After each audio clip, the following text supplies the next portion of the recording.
for getting to Tokaj, we're gonna have to get to Europe to get there.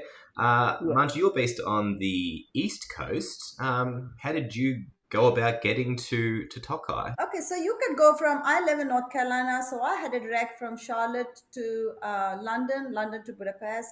You could take New York, Washington, either of those locations have direct to Europe, to London, and then you'll have to take, or France for that matter, and then you can go to Budapest. You hop on to Budapest from there. Okay, so it's fairly straightforward. Now, Ali, you're on the west coast. Is it how did you get there?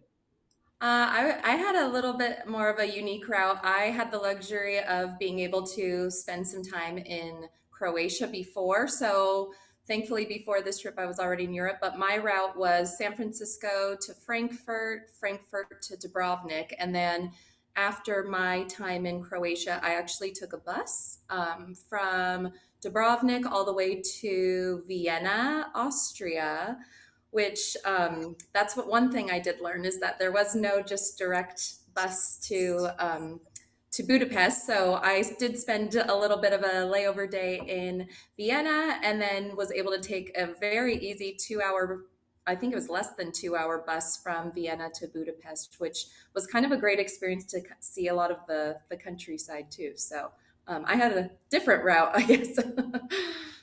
That's interesting because most people, they go away on a trip and they sort of go directly there. So you spend a little bit of time doing your own thing. How was the buses there? Like, was it like a conventional Greyhound or, did it take a I long would say time?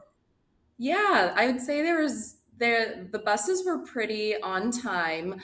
I will say like the timings of the buses were pretty flexible. Like I would say, there was a bus departure 1 to 2 hours. So you were never, it never felt like you were missing the last one for the day. The buses were very clean and the most important part, air conditioned. So it was, especially Yes. in summer, it was definitely a great uh, a great time to just kind of sit back in the AC and kind of stare out the window. So